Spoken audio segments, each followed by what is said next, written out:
मनोज जी, पहले मैं आपसे बात करना चाहता हूँ। पहला सवाल यमुना को लेकर, जो यमुना की स्थिति है, क्या ये बात मान लेनी चाहिए कि ये नियंत्रण के बाहर है, इसका कुछ हो नहीं सकता है, सिर्फ चुनाव के आगे पीछे मौका देख के, अब क्योंकि एमसीडी का चुनाव आ रहा है, पार्टियों के नेता इसको हू-हू करेंगे और वहां की जनता इसके बावजूद, तमाम चेतावनियों के बावजूद जाएगी और वहां डुबकी लगा लेगी? या इसका कोई इलाज है? थैंक यू वेरी मच, आपने मुझे यहाँ बुलाया। थोड़ा सा मैं एक क्लैरिफिकेशन दे दूं कि मैं हाइड्रो इलेक्ट्रिक एक्सपर्ट नहीं हूँ, मैं कभी रहा जी। नहीं।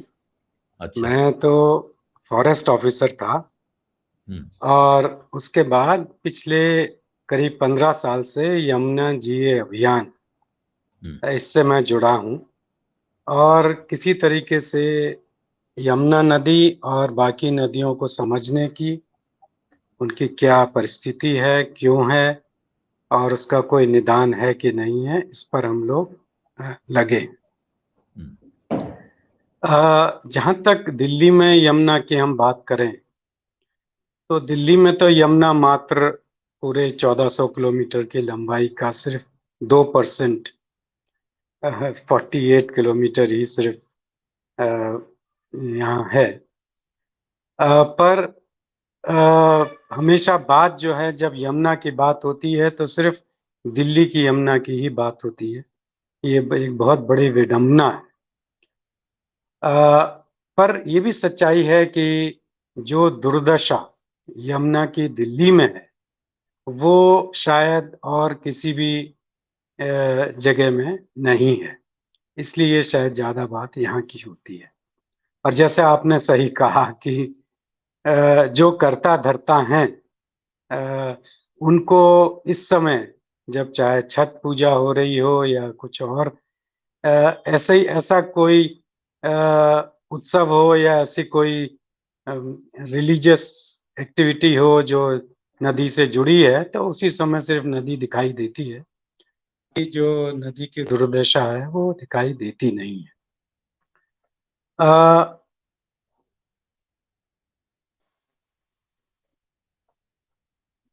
ये देखिए, ये कोई नई बात नहीं है जो आज हम देख रहे हैं या जिस पर हम चर्चा कर रहे हैं।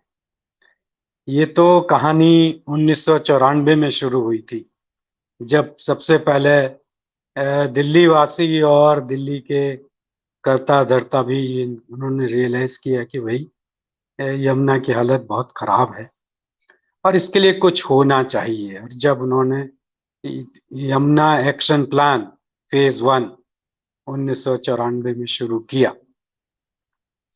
पर उसी साल में, ये भी बहुत बड़ी विडंबना है कि उसी साल में एक इंटर स्टेट एग्रीमेंट हुआ between all the riparian states of Yamuna, जिस एग्रीमेंट ने ये डिसाइड किया कि भाई यमुना का 99% पानी हम निकाल लेंगे हथनी कुंड बैराज पर, और उसको आपस में बांट लेंगे।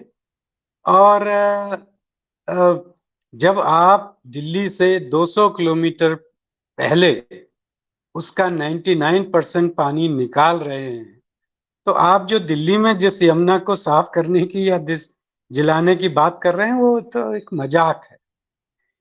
तो और जो नदी बहती नहीं है उसको नदी कहना ही गलत है। तो ये एक दो बड़ी भारी बातें हैं। एक तरफ तो आपने ये नदी को सुखा दिया, मिलजुल कर आपने उसका पानी पी लिया, और दूसरा, दिल्ली शहर अपना जितना भी वेस्ट वाटर है वो पूरा का पूरा ट्रीटेड अनट्रीटेड मिल जुल कर जो है वो नदी में डाल देता है। तो जो आप नदी दिल्ली में देख रहे हैं, जिसमें ये आ, अब छत छत में हमारी बहनें जाके वहां डुबकी लगाएंगी या वहां सूर्य देवता का तर्पण करेंगी, ये यमुना है ही नहीं। क्योंकि यमुना का पानी तो दिल्ली से 200 किलोमीटर पहले ही निकाल लिया गया है। ये तो सिर्फ इस शहर का और आसपास के शहरों का गंदा पानी। तो जब आप गंदे पानी को साफ करने की बात करते हैं, तो आप कितना साफ करेंगे, क्या साफ करेंगे? जी जी मनोज जी, ये जो बात आप कह रहे हैं इससे मुझे एक चीज याद आती है। चंद्रभूषण जी के पास चलने से पहले मैं याद दिला दूं कि मैं कुछ साल पहले लंदन गया, कुछ समय रहा वहां। आपकी तो वहां आवाज थोड़ी पहुंचते ही साफ हमारे, नहीं है। जी अभी आ रही है मेरी आवाज साफ? जी चंद्रभूषण जी, आपको भी नहीं आ रही मेरी आवाज? अच्छा, आपको आ रही है। हेलो। अभी अभी अभी सुनेंगे मनोज जी, देखिए शायद साफ हो जाए। मैं कुछ साल पहले लंदन गया था, वहां मैं कुछ समय रहा भी। तो वहां पहुंचते ही हमारे एक मित्र ने मुझे जो पहली बात बताई, वो बहुत महत्वपूर्ण बात है। उस समय मुझे लगा अरे बड़ी बड़ी बात है। उन्होंने सबसे पहले कहा, भाई यहाँ पानी, पीने का पानी मत ढूंढना, यहाँ जहां कहीं नल दिखे वहां से जो पानी आ रहा है वो आप पी सकते हैं। अब फिर मुझे याद आता है कि बचपन में हम ऐसा ही अपने देश में भी करते थे, तमाम जहां कहीं नल दिखता था उसका पानी पी लेते थे। लेकिन फिर एक दूसरे मित्र ने मुझे बताया कि आपको लंदन के पानी का राज पता है? मैंने कहा नहीं भाई, क्या है?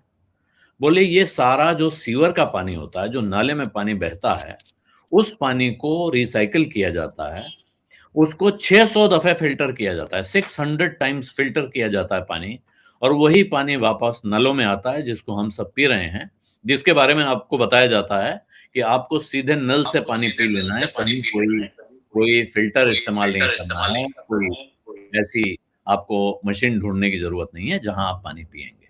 पीने का पानी और अन्य पानी वहां अलग अलग, पोर्टेबल वाटर और अनपोर्टेबल वाटर अलग अलग नहीं है। तो ये हो सकता है, दुनिया के बहुत से शहरों में हो रहा है। भारत में भी ऐसा पता तो चलता है कि तमाम कंपनियां लगी हैं जो वेस्ट मैनेजमेंट के काम में अपने अपने शहरों से वो पानी निकालती हैं, सीवर का ट्रीटमेंट करती हैं, उसमें से पानी बाहर करती हैं, बाकी कचरा निकालती हैं। सत्य हिंदी का ऐप डाउनलोड करें गूगल प्ले स्टोर पर।